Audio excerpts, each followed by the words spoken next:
I'm about to present a very compelling argument that Bitcoin could reach $100,000 within 30 days from now. If you think I'm out of my mind, you are probably right about that, but a little bit. But I've got some facts to show you that it's going to probably definitely change your mind on how fast Bitcoin can go up. But first, I have some really funny news.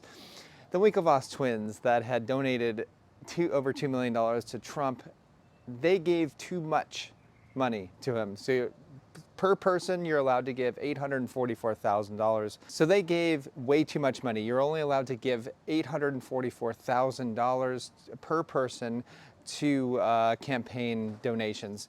But we all know people do much more than that. It's just you can track everything on the blockchain, so you can't be so public about it. Yeah, you can't be so public about it. That's why big banks and all of these people like and politicians like Fiat, because you can't track it. The saddest part is we don't know if the refund is going to be in cash.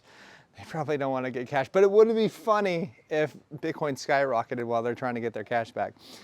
Moving on, we have Michael Dell, the 14th richest person in the world, CEO of Dell. You probably used one of their computers a long time ago. I did. That was one of my first computers.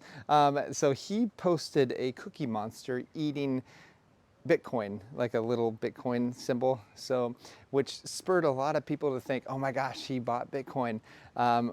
That's not verified yet. But this is right after Dell messaged his ex-followers his $2.1 billion cash out from his Dell Technologies Class C common stock holdings.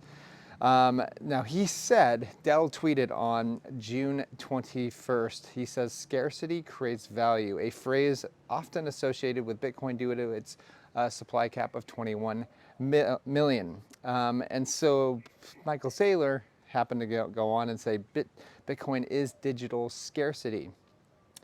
But what else did Michael Saylor say? Well, Saylor says, this is under Fred Krueger's Twitter. He's got a lot of interesting things to say. I disagree with a lot of what he says, but he has a very interesting Twitter. He says that Saylor has a very good point. Banks aren't necessarily bad. Fiat is. So I wrote him, because I can't take these things that Saylor says that are so misleading. I said, banks created Fiat, a great book for people, including Saylor, to educate themselves on Fiat is The Creature from Jekyll Island. And I mean, he says that banks aren't the problem. Wait, banks were the ones in 2007, 2008, if you look at the Genesis block. See, I know my Bitcoin, I know history, I know Bitcoin.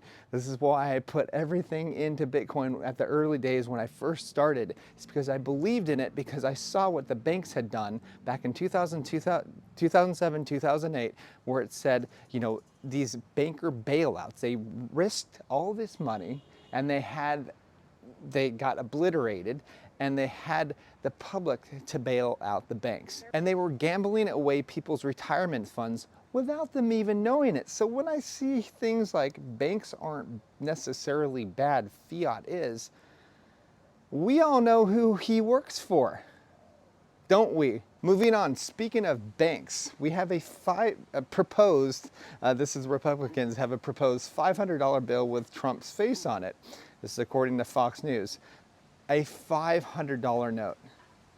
Why would they need a $500 note, first off?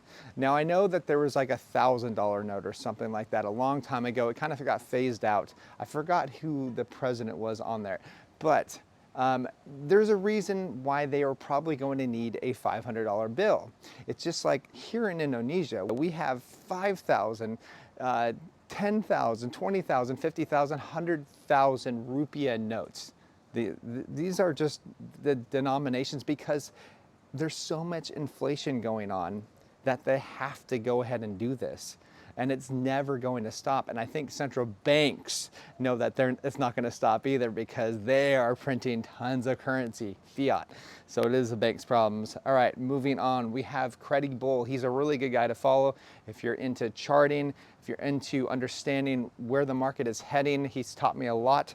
He says, our last impulse, that means impulse going up, took us from 38,000 to 73,000 in 1.5 months.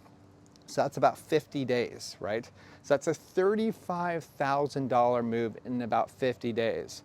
So where we are now, we've been hanging out around the mid 60s for a long time now. We've been crabbing along for almost 4 months, or about 4 months now. So my point here is that $100,000 isn't that far away. He also goes on to say our next impulse could send us to $100,000 within the next 30 days, as we still have around 6 months left till end of year. He also says the impulses that follow should be an even more aggressive, and we are trading at $64,000. So what does he mean? As the bull market matures, the impulses are going to get stronger and stronger and stronger. And that is what I've been hammering to my learningcrypto.com members. If you want to join us, learningcrypto.com, that's where you get to see my market updates, my portfolio, everything, when we are buying and when we are going to be selling. If you want to take profits smartly, this is my 4th bull market, guys. I know how to take profits. Okay, so if you want to check us out, learningcrypto.com, and hit like and subscribe. I'll see you later. Bye-bye.